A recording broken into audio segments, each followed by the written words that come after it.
हाँ, आप सभी चिंता ना करें, मैं आपके डाउट्स को अच्छे से समझती हूँ। आपके दिमाग में ये सभी डाउट्स इसीलिए आ रहे हैं क्योंकि अभी तक आपने अपनी किसी भी इच्छा को मैनिफेस्ट नहीं किया है और आपको नहीं पता है कि अपनी इच्छा को कैसे मैनिफेस्ट करना है। लेकिन मैं मीडिया के सामने ये वादा करती हूँ कि अगर आप इस टेक्निक को हर दिन प्रैक्टिस करेंगे, जो मैं आज आपको बताने वाली हूँ, हर वो चीज जिसकी आप कल्पना कर सकते हैं, आप उन सभी इच्छाओं को हासिल कर लेंगे। कॉनी ने जो कुछ भी कहा उस बात से वहाँ और भी ज्यादा हंगामा होने लगा। तब कॉनी ने फैसला किया कि अब तो उन सभी लोगों को साबित करके दिखाना ही होगा कि जो वे कह रही हैं वो बिल्कुल सच है। कॉनी ने ऑडियंस से कहा, मैं आप सभी लोगों में से केवल एक व्यक्ति की एक इच्छा आप सबके सामने पूरी करना चाहती हूँ। कॉनी की इस बात से वहाँ बैठे सभी लोगों की उम्मीदें जाग गई और ये वो जानने और जांचने की परीक्षा थी कि जो कॉनी कह रही है क्या वो सच है। उस वक्त कॉनी ने ऑडियंस के बीच से एक औरत को रैंडम तरीके से चुना। जब वो औरत स्टेज पर गई तब कॉनी ने उससे पूछा, क्या तुम अपनी कल्पना के मैनिफेस्टेशन की शक्ति पर यकीन रखती हो? इस पर उस औरत ने जवाब दिया, इस तरह के वाक़े पर विश्वास करना उनके लिए बहुत ही ज्यादा मुश्किल था और इस वक्त उनकी जिंदगी में ढेर सारी आर्थिक समस्याएं चल रही हैं क्योंकि उनका बेटा यूनिवर्सिटी में पढ़ाई कर रहा है और इस वक्त उनके पास अपने बेटे का खर्च निकालने तक के लिए पर्याप्त पैसे नहीं हैं। उस औरत ने कॉनी से कहा, वे उनके मेटाफिजिक्स की टीचिंग्स को ईमानदारी के साथ फॉलो करती हैं, लेकिन अभी कुछ समय से उनकी जिंदगी में आर्थिक समस्याएं आने की वजह से वे उनकी बातों पर विश्वास नहीं कर पा रही थी। वे उनके द्वारा बताई गई बातों पर डाउट करने लग गई थी क्योंकि जब वे उन बातों को अपनी जिंदगी में फॉलो कर रही थी तब उन्हें कुछ खास रिजल्ट्स नहीं मिल रहे थे, लेकिन उनके दिमाग का एक हिस्सा उन्हें हार मानने से मना कर रहा था।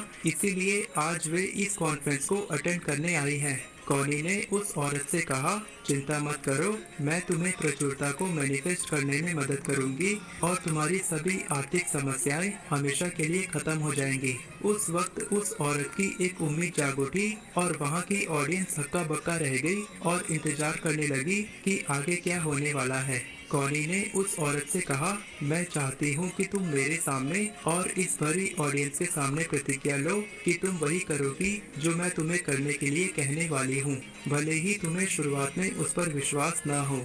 औरत ने उसी वक्त प्रतिज्ञा ली कि वो वही करेगी जो कॉनी उन्हें करने के लिए कहेगी। कॉनी ने कहा, तुम हर दिन इस प्रार्थना को रिपीट करोगी। शुरुआत में हर दिन में कई बार इसे बोलोगी और ये तुम्हें बहुत अजीब लगेगा क्योंकि शुरुआत में तुम्हें इस पर विश्वास नहीं होगा, लेकिन जैसे जैसे दिन गुजरते जाएंगे तुम अपनी प्रतिज्ञा को मानकर इन प्रार्थनाओं को बार बार बोलती रहोगी।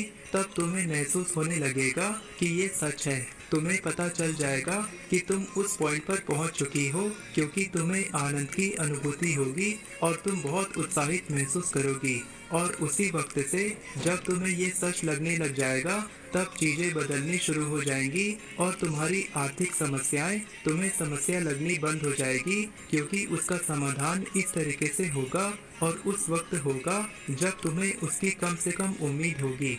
कॉनी ने कहा, इन प्रार्थनाओं को हमेशा याद रखना।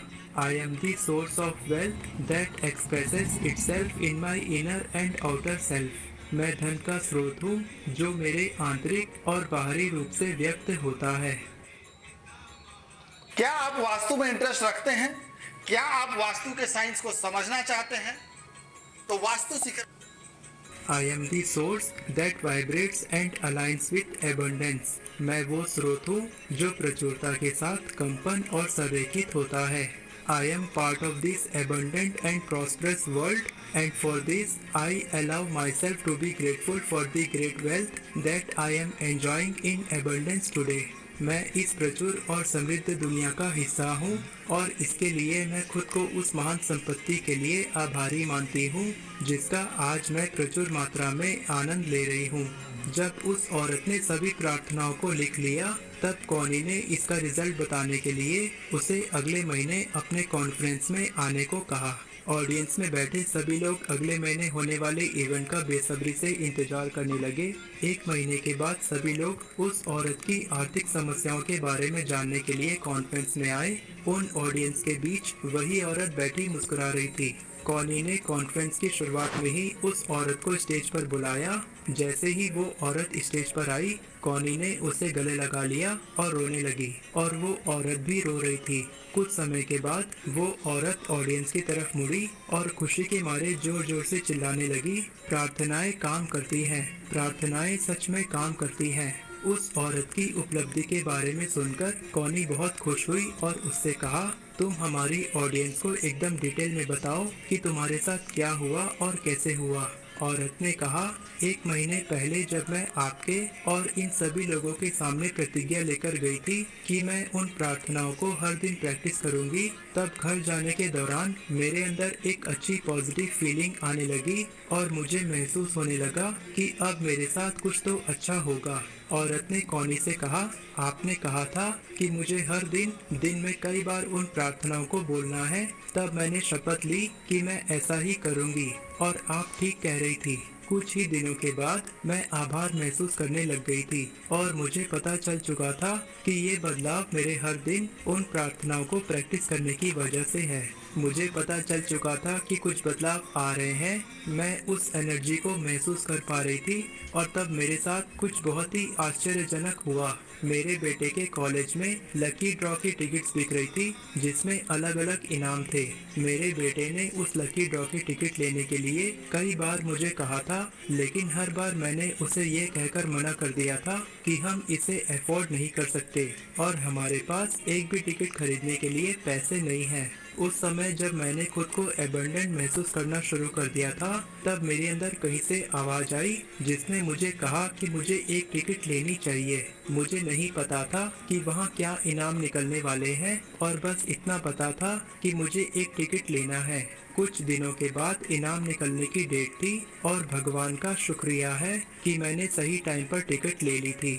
उन इनामों में से एक ट्रिप थी, मोटरसाइकिल थी और इसी तरह के कई सारे इनाम थे, और एक ग्रैंड प्राइज भी था। जब ग्रैंड प्राइज की घोषणा हुई, मैं और मेरे बेटे ने टिकट चेक की, तब हमें यकीन ही नहीं हुआ कि हम उस लकी ड्रॉ का सबसे बड़ा इनाम $10 लाख जीत चुके थे। और सबसे आश्चर्य की बात तो ये थी कि जिसके कारण मुझे आर्थिक समस्या का सामना करना पड़ रहा था, यानी कि वो यूनिवर्सिटी जहाँ मेरा बेटा पढ़ता था, उसी की वजह से मेरी सबसे बड़ी समस्या का समाधान हो चुका था। उस औरत ने कहा, मैं आपको बस एक महामंत्र देना चाहूंगी, कृपया करके अपनी प्रार्थनाओं पर विश्वास कीजिए। इससे पहले मैं कभी कभार अपनी प्रार्थना पढ़ लिया करती थी और सोचती थी कि मेरी सारी समस्याओं का समाधान हो रहा है, लेकिन मुझे उस पर विश्वास नहीं होता था।